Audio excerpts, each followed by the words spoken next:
Hi, Dan's Dan. here. Hello. What's going on, Dan? Is there other stuff that was like kind of a big deal this week? In state government, there hasn't been a ton. I mean, I think once they got through the last push of floor session stuff a few weeks ago, that was kind of it for the year. There was going to be a couple other committee things and whatever else.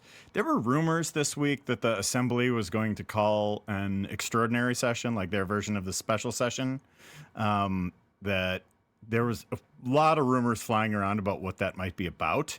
Might have to do with like the one big beautiful bill stuff. It might have to do with some of the leadership in the state legislature, but that didn't end up happening. So I don't know. I don't think they're going to be doing much before the end of the year. And frankly, I don't think they're going to be doing much before the end of the session because as usual, there's not a whole lot to agree on. Like they passed a couple bills a few weeks ago they were mostly like election signaling bills that Evers was just teed up to veto, like obvious nonsense that they were just going to pass and say, oh, Democrats want funding for illegals for healthcare and blah, blah, blah, blah, and a bunch of nonsense like that. And Evers vetoed it last week, and there was a couple things like that. But I don't think there's anything that's going to happen for anything major that's going to happen before the end of the session because obviously divided government, but also I think the Senate in particular, the Republican majority is pretty slim. And I think there's kind of some, on the down low, some infighting among the Republicans there that I've been hearing rumblings In of. the Senate? I mean, hasn't in there the state been Senate. Hasn't there always Yeah. been fighting over there? That's like most of the reason why they had to come to the table with Evers last summer for the budget because And that's kind of where it started to bubble over. Yeah. And I think Devin LeMahieu, the Republican Senate president or majority leader, and then Mary Felskowski, the Senate president, voted on opposite sides of the budget. And then I just think there's not a lot that they can really agree on. And then I think we're, looking ahead to next year, I think the most likely, flip or whatever opportunity that's out there in the state legislature, I think it's pretty realistic for the Democrats to win in the state Senate next year. So Felskowski hasn't announced she's running for Congress, has she? She announced that she is not going to be running. That's what I mean. So that's what's really Right. interesting to me that because I thought a lot of people interpreted her voting against the budget or on the opposite side of the budget was her, I don't know, making a stand as For something what seat? for her to run on. Is she in Tiffany's district? Would have been Yeah. for Tiffany's district, yeah. So when Tiffany took the step up to run for Congress, she's the one who ran for Tiffany's state Senate seat. So she was in the state assembly, so it like logic would dictate, right? So that she might do the same thing and run for Congress. There was also some rumblings that she might run for governor, but she announced that she's staying in her district for the next session. So, I mean, I can't imagine any other Republicans are going to jump in at this point with, right? With Tom Tiffany. For Tom Tiffany. I don't know. For governor, you're saying? There was something today that said Michaels is considering it again. Because he hates Mandela. Apparently he hates Mandela. And so like Mandela getting into the race is like a motivator for him to get in again. Yeah. Mark Belling had a column about this today, saying that Michaels might jump in, and I had heard rumblings of that too. It was just like some people. Vice had said the same thing on our show. It's just like the rich guys can kind of announce whenever they want. And so the idea is, I think, a lot of people are going to be paying attention to the kind of the fundraising halls for these candidates. I think the deadline is the end of the year, like on the 31st or whatever. And then we'll start seeing some of those reports. And I think the knock on Tom Tiffany in a lot of things was that he was not a very good fundraiser. I think, Republicans like him or whatever, but he's never been a very good fundraiser. He's never really had to be, in districts that are not particularly competitive, but it's just like, all right, well, if he can't fundraise, then one of the rich guys, Michaels or Hovde, would get off the sidelines and jump back into the race for governor. Well, and how much, I know it matters very, very much, but like in Wisconsin, it seems like when we're talking about actual candidates or the actual official party, the Democrats seem to always consistently outraise the Republicans, but the Republican money like just flows in the independent expenditures. Is that part of their so does it really even matter that much if he's not a great fundraiser? If It like, still matters though. It okay. still matters because you still need to fundraise, and it's just like the percentages that they get on the ad spends is better when it's going directly than it going through outside expenditures. But like Oh, I didn't the know that. yeah, Okay. so like the Ulines and the Hendricks of it all will back up the Brinks truck to support whoever the Republican candidate is. But if the candidate is directly fundraising, and I've seen some of the candidates talk about their, like Barnes I don't know if it was this week or whatever, but said he wanted to raise 50 million. Tiffany said he wanted to raise 40 million. Like, that still matters what the direct fundraising is. So I think that's what some of the Republican side are wondering if if he's gonna bring it home in the fundraising. I know he had some big event in Milwaukee here with like Reince Priebus and some other heavy hitters and whatever, but we'll see if he actually does it. And then Josh Schoeman is apparently still running. I don't. Yeah. One of the most pathetic campaigns I can remember. I mean, my guess with him is that he's going to drop out and run for lieutenant governor. Like this whole exercise is enhancing his name recognition because he's 42, 43. And so it's basically our generation. And so his ability to get his name out there for future runs is really his play more than his actual ability to win the primary this time. I guess. Mm-hmm. I don't know. I mean, apparently, isn't this exactly what Scott Walker did? Yeah, that's what people will say. It's just trying to get the name ID, trying to get out there, get people to know you, and whatever. But like he's been running since May, and I think he got his first endorsements in the race like last week. And I mean, good that he finally got some, I guess. But I don't know. I don't really see it happening for him. I don't think he has improved his reputation or anything throughout this race. Yeah. I don't get it. It's been pretty stagnant. Well, okay. Tell me about the other guy who jumped in today on the Democratic side. I don't know anything about him. Joel Brennan. Joel Brennan. So I met Joel like after his work, like since he's been running the Greater Milwaukee Commission. Not to be confused with the Greater Milwaukee Foundation, which those two usually. It's like, which one am I talking about? Joel, on a personal level, like most of these people, Joel's great. I was surprised that he got in because it's already so crowded. It's so close to the end. He knows and has worked with so many of these people. And so he's supposed to come on the show tomorrow. And so I'll be interested to see like his answer of like, what do you add that you didn't see reflected already in the candidates who are running? But I will say like, he's worked in government for a really long time. Like, so he was a Tom Barrett guy before like way back when. And then he was basically like, he was the Secretary of Administration under Evers, which is managing like, I don't know, how would you describe that role, Dan, as far as it being like, you're in charge of a lot of things. Like he had like 1,400 some people underneath him that he was managing, especially during COVID. So like, I would say that the administrative, like executive experience is interesting to me as far as what he's actually done. But as he says, like in his opening video, like no one knows who he is. Yep. Yeah. And I got to know him a little bit when I was at the Milwaukee Business Journal, and he was the CEO of Discovery World at the time. Yeah, I forgot he did that. Yeah, he was a Barrett guy for a while, and then he was the leader of Discovery World for quite a while, and then he went to the Department of Administration with Evers, which is, I think I've heard some people characterize it as like the top cabinet official, basically the guy who oversees like all of the state employees and whatnot. So like he has that executive experience. I think he'll probably be more of like a govern from the middle type of energy to his campaign.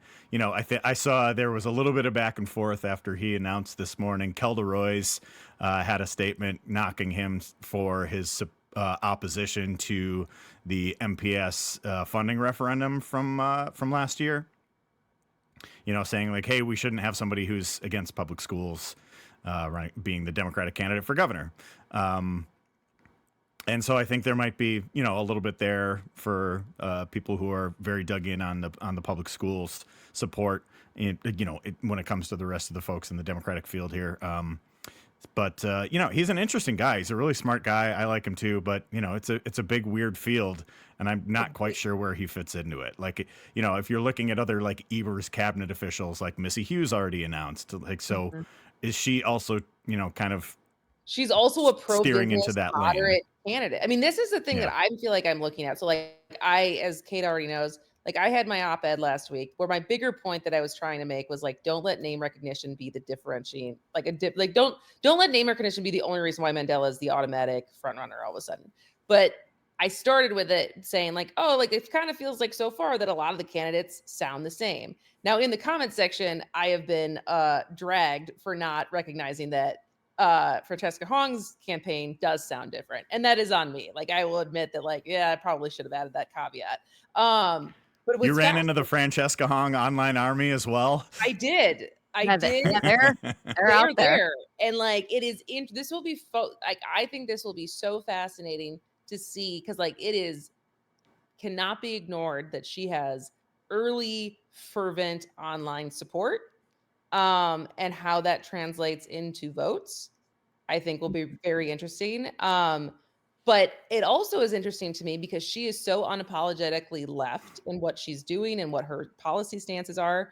And I think it's pretty clear to me based on the interviews that Mandela's given so far that he's also going to run a more moderate campaign versus running to the left. And so it feels fairly crowded, set to be center left versus far left between all these candidates. How do you guys read it? Well, here's the thing with Francesca Hong's campaign that I think is interesting. You mentioned that she's being like unapologetically left, but she's not coming out there and saying like, I'm the progressive in this race. This is a big primary. Here's our chance to get a progressive as governor of Wisconsin. I think she's been really smart about it in focusing more on kitchen table issues. Mm-hmm. Like she had this week, she reintroduced a bill that she has been the lead author on a number of different times and that has never gone anywhere in state legislature because of Robin Vos, but like a paid leave for all bill. Mm-hmm. And she's been like the lead author on that on a number of different times in a couple different sessions.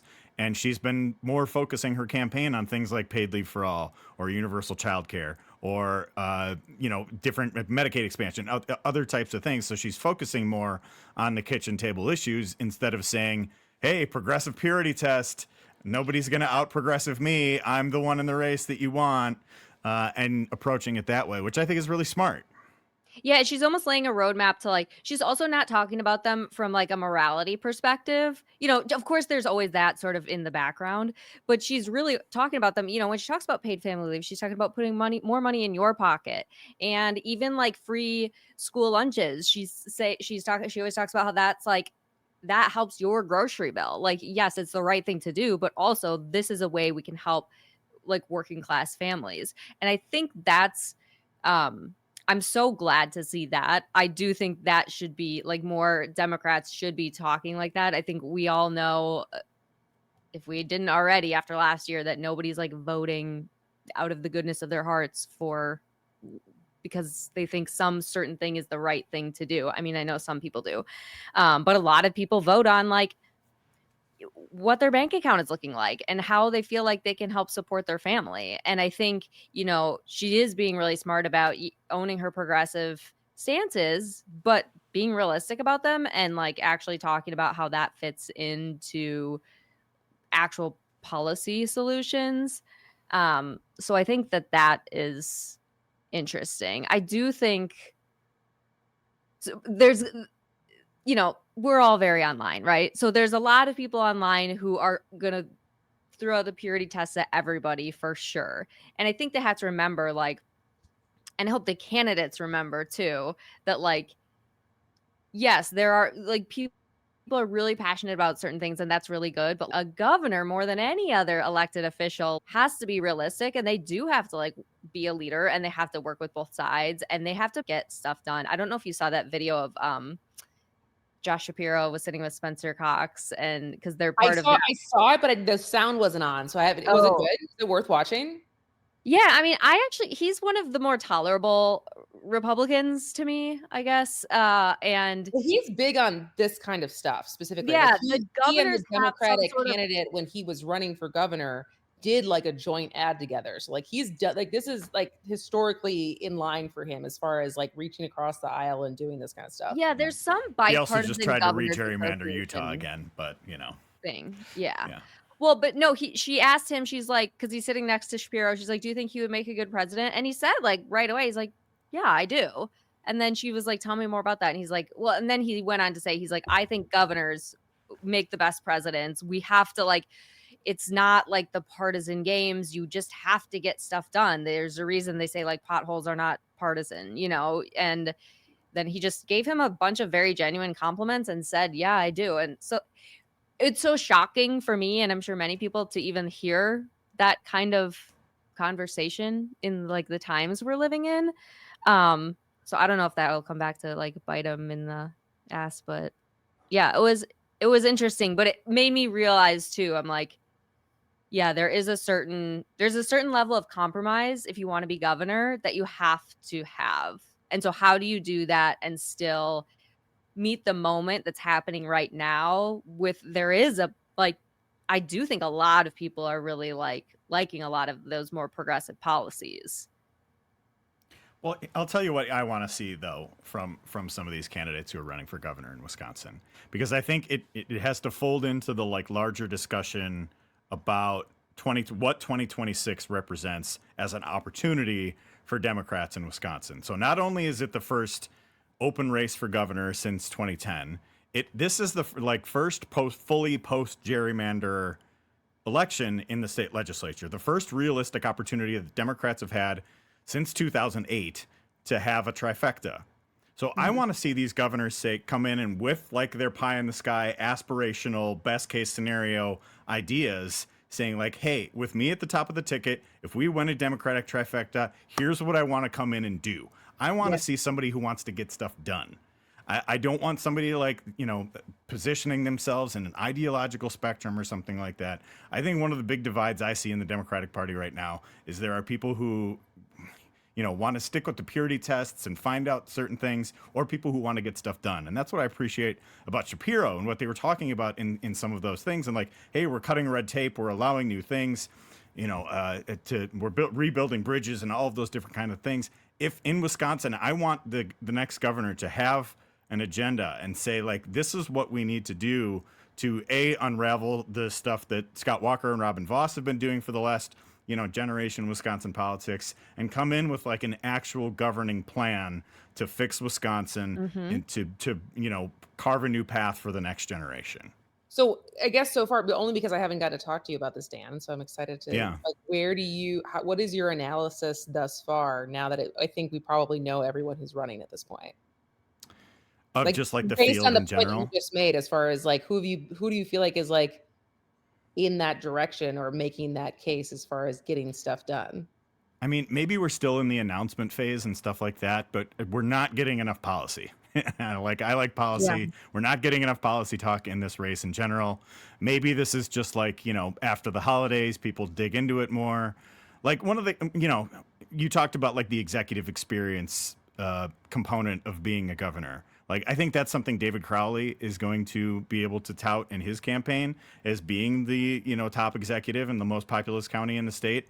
But I also want to see like what a David Crowley leadership governing, like what are the goals? What are the bills that are like, what's your first 100 days look like? And I think for Crowley, to a certain extent, it's like he's also doing the executive job too, right? Like they just passed $1 trillion budget or whatever it is in Milwaukee County, and he had to deal with all like the flood relief stuff, and there's like a bunch of other things that's been going on, the SNAP thing that that really affected the way that the county operates, the shutdown. And so I'm wondering if just like once we get through the holidays, are we going to see this kind of kick up a little bit more?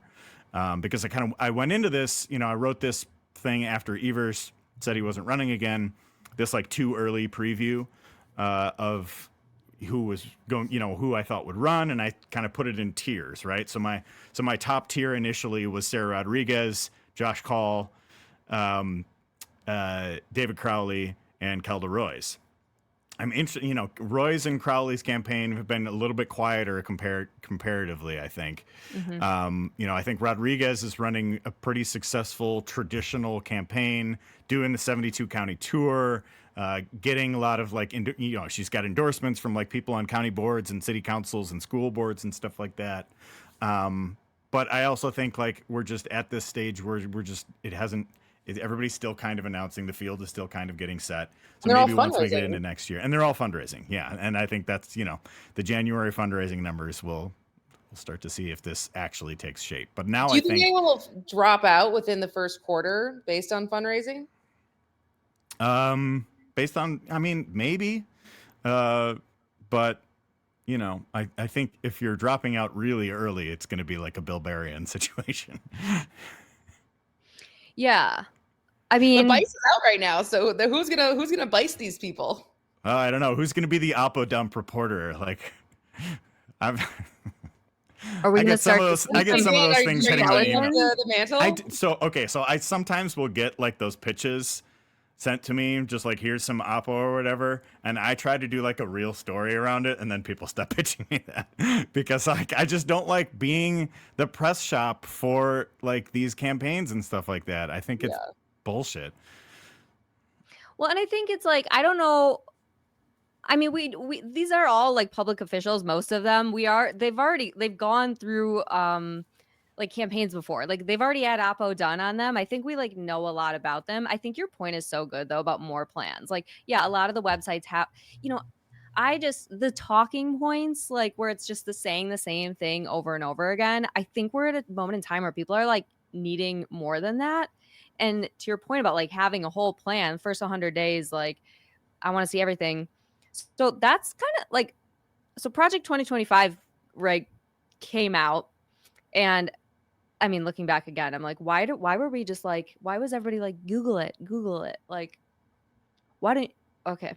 But anyways, one of my thoughts was, I'm like, why don't the Democrats have something like this? And I almost think, you know, and now we see he's actually accomplished quite a bit of it. And this week they just introduced their one for next year. Like, will you be looking like, would it be appropriate to have one of the candidates almost release something longer like that actually goes deeper into policy? Because you're right. If they get a trifecta, which is within reach, they could just like go gangbusters. And so it's like, if you get that power, What are you going to do? Are you still ride the middle, or are you going to like get shit done? Or are you going to hit the gas? That's what I want to see, somebody who's ready to come in and hit the gas, because I do think, you know, look, we're seeing the national environment right now. It's not good for Republicans. Mm-hmm. And I think the way that the electorate has shifted, you have kind of this built-in Democratic advantage in midterms, which is kind of the sweet spot with like where the turnout is. Like the way that things have shifted, that Republicans are now winning the highest turnout elections. And then I think as we saw last year in Wisconsin with the or this year, what year is it? Time is a flat circle. This year with the Susan Crawford victory, like that had a near midterm turnout level, and it was a Democratic wipeout. So, you know, I think that is part of the calculus too. But I still think like, if I'm, you know, I consider myself a realist when it comes to all things politics. I think like I said, I think there's a realistic outcome where they flip the state Senate. I still think the assembly is going to be tough. You know, it's 5 seats. It's 5 seats that were won by Kamala Harris and Tammy Baldwin last year. I still think incumbency is a huge factor down ballot, and I think that's going to be tough. But I think that you have to have that goal. And, you know, I was at the state Democratic Party's convention last summer in Wisconsin Dells, and they were talking about like the road to 2026, the blue trifecta, you know, all this and that and the other. And I think you have to not just talk about like, hey, we're going to play defense, we're going to stop, you know, whatever crazy that MAGA and Trump and Tiffany are going to do. You have to come in and say like, if I'm governor and we have a trifecta, we're going to be able to hit the gas and really make changes for Wisconsin. Mm-hmm. I don't want to see what those plans are. You know, I think there's been a little bit of this coming from the legislature. Like the state Senate Democrats seem very organized. They have had like a number of, they got candidates out early. They've been talking about like the, affordability agenda. They put out this ad last week. Like all they need to do is flip 2 seats and they get the Senate. I think they're very organized and they have good candidates and they're pointed in the right direction. Is that going to be the place where, policy is going to be led? Who knows?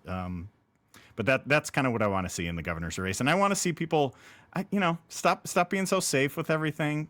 You can criticize somebody else and still be able to have a conversation with them. You can disagree without being disagreeable. But so don't be afraid of some spice in these primaries and all of that, right? I think we'll get some spice. Yeah. I think as things get, it's still just really early. I feel like that's the thing for us right now. Like we want to talk about it, but it's just everybody's and they're all kind of tiptoeing around a little bit, but like everybody asks me about it all the time. Everybody wants to know. And I don't it's not like I have my mind made up yet because like I want to see, even though we know a lot of them, I want to see what their campaign looks like. I want to see how people are resonating. Like the only one I've really seen people, like obviously, as we talked about, Fran has a lot of people who are going to bat, but she also came out really early too and just came out really strong. And you're like, when you say like, don't be afraid to do something or say something, I think she has a good strategy also with like just saying a lot of stuff. Cause I think that's something I think more candidates need to realize too. It's like, the more you say, the more stuff people have to dig through. They're not going to like hang on to these little things as much when you're just out there all the time. I mean, it's like, hello, look at who our president is, if you're just out there putting stuff into the ether every single day, it's like no press is bad press, right? Mm-hmm. But I don't know. So yeah, we are a bunch of terminally online sickos, though, so we're probably more dialed into this than otherwise. And that's the thing with like the other side of the coin with Francesca Hong's campaign, which is that like, yes, she has the online enthusiasm. It's also a really big jump going from a state representative in one of the bluest districts in the state to a statewide campaign. Mm-hmm. When you're talking about people who, like David Crowley, who has won multiple elections in Milwaukee County, or somebody who has been lieutenant governor and has been on a statewide ticket, right? I think it's just a different dynamic.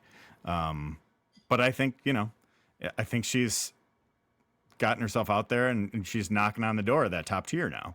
Yeah. I really think so. Yeah. And okay, jumping way down south really quick, I kind of want to talk about Texas too. I saw you put out a note about Talrico. Obviously, Jasmine Crockett announced this week. There's a lot of discourse down in the Texas people too about that. Any thoughts on that? Or like, what do you see? Are there any learnings for Wisconsin from like what's coming out of that and similarities? Well, for one, I think, Democrats have to stop being so primary averse. Like there are a bunch of people saying like, oh, Crockett shouldn't run. She's not a good statewide candidate. Just like, if you can't beat her in a primary, you're probably not going to win a general election. Right. Yeah. So, but I am absolutely fascinated by Talarico's campaign though. I think he's a really dynamic speaker. And, I'm somebody who grew up in that super conservative religious background who, grew up and saw the people around me like supporting the Iraq war and taking healthcare away from people and being anti-immigration and all of that. And was just like, wait a minute, are we reading the same book? And for him to be coming out there and, saying like Jesus wouldn't say this about immigrants or want to take healthcare away or all of these different things, like it absolutely speaks to me in a very like deep way. And so I'm really, really interested about that campaign and where it goes. But also it's just like, they like all the hand wringing about the primaries is just, I'm so annoyed by it with Democrats. Yes. Everybody has an opinion and everybody holds so these like immediate standards and, they're looking at everybody's like contributions and everything. And even like the like independent expenditures that even spend, and like there's a lot of nuance and complication to that stuff too, but people just kind of like glob onto it. And then I think like momentum or consensus online can snowball really quickly. So this is one, I know we only have like 5 minutes left. So I saw, and I don't know if I haven't been able to verify, but there was something on Twitter as far as someone trying to report that there was like an astroturfing of support for Jasmine Crockett that encouraged her to run. And that there was like robocalls and that there was like exactly that. Like That there was the like Republican Senate manufactured election support. committee was putting out fake polls saying Crockett was going to win statewide. And this is in tandem with the Taylor Swift Rolling Stone article this week that all of the criticism for this last album was generated by bots, or at least started by bots. It was the same thing with Sydney Sweeney, was the same thing with Cracker Barrel. And like that's the thing that it's just like the big issues. Understanding like no, but it's just like an understanding like what is like for as we talk about being chronically online people, being able to parse out what is real public sentiment online versus what is fake. Mm-hmm. And like what is the actual conversation that is real versus manufactured. And that can be like pop culture issues that are trivial, like the Cracker Barrel thing that we're all like, what the fuck? Why is anyone talking about this? Or are you calling the Cracker Barrel logo trivial? This is my culture. This is my identity. I'm learning so much about you, Dan. But like how this can influence people running for like Congress, people running for Senate, people like having their opinions shaped by what they think other people think because this is what they're reading online. Like it opens up a whole new, I don't even know what the word that I want to use is, right? Because it's been a week, but like it's just crazy to me to think about if this is true, the astroturfing for this, that she made the decision based on false information and how that begets like other situations when it comes to our politics and our politicians that like are vulnerable to astroturfing and like bot sentiment online. We're in the time of monsters. This is like the AI, you know, it's just the term for that would just be rat fucking, I think, is what they will say with that. It's like, I don't know. It's just all the old rules are fucking gone.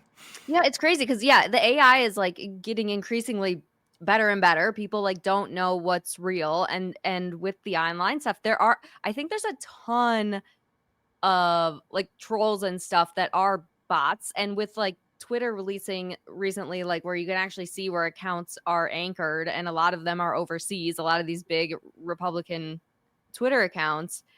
And there's so many anonymous accounts too on Twitter, Instagram, whatever. It's like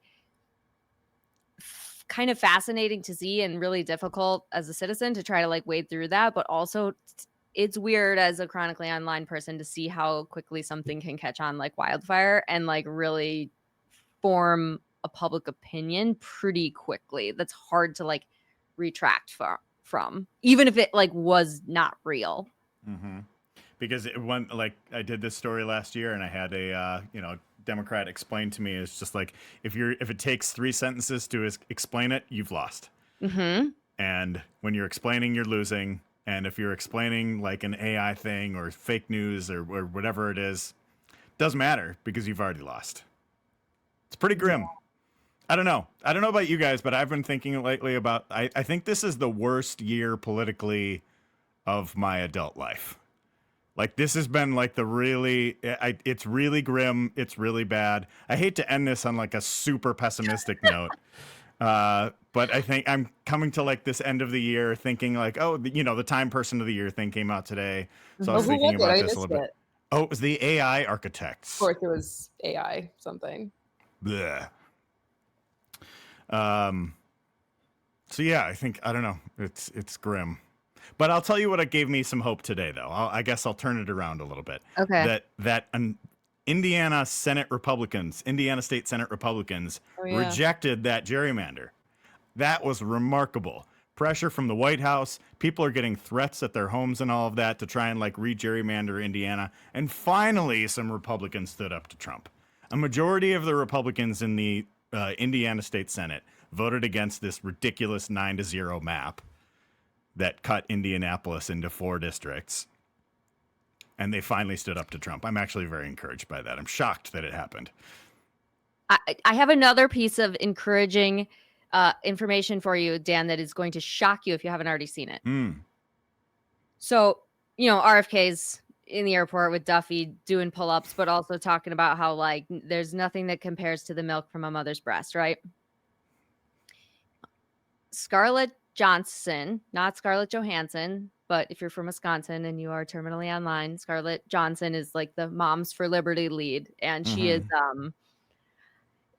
she had me blocked at one point. I don't know how I can see her account, but like I saw this come across. So she quote tweeted somebody who had put up the video of that. And here's what she says. And she is very right, very Moms for Liberty. Yeah. She said, many moms want to breastfeed, want to be home longer with newborns, want to build strong families, but the modern American economy makes it incredibly hard, especially when families depend on two incomes. The military proves it can be done, 12 weeks maternity and paternity leave, but for most women in the private sector, they're lucky to get 6 weeks. If conservatives want to encourage bigger families, then we need realistic, free market aligned, pro-family reforms that don't expand government bloat. And I was like,